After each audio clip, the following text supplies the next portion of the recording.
Сәлем достар, бүгін бір жасағаннан өте нәзік болып шығатын құймақтың рецептісімен бөлісемін. Ең алдымен шұңғыл ыдысқа 3 жұмыртқа және 3 ас қасық секерімізді салып венчикпен жақсылап араластырып аламыз.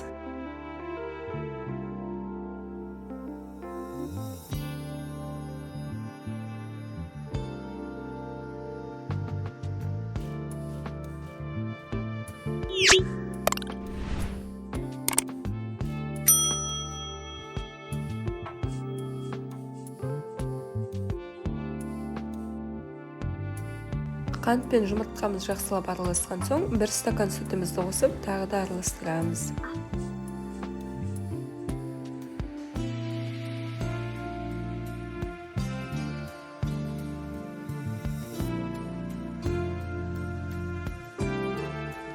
Осы дайын болған сұйықтығымызға ұнды аз-аздан салып, араластырып отырамыз.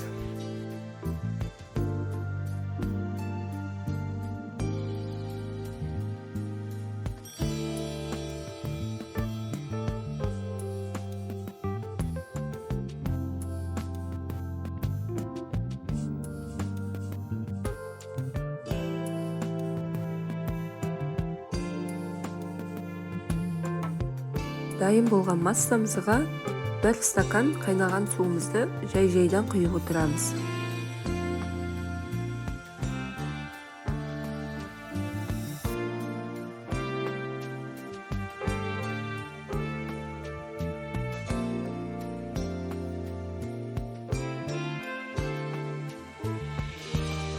Ең соңынан дайын болған тестамызға 4 ас қасық сұйық майымызды құйып, барлығын бір жақсылап араластырып, пісіруге дайындаймыз.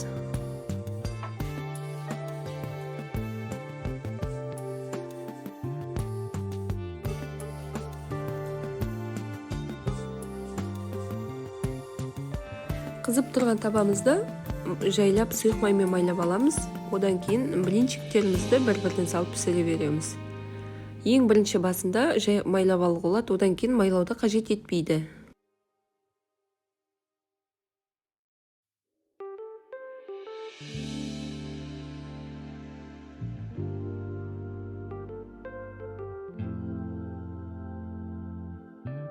Ең бірінші жасағаннан бастап өте жақсы шығады, жабыспайды, дәмі де өте керемет болады. Жасап көріңіздер, рецепт сіздерге ұнайды.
Осылай пісіріп алып, одан кейін қаймақпен және вареньемен ұсынсаңыздар болады.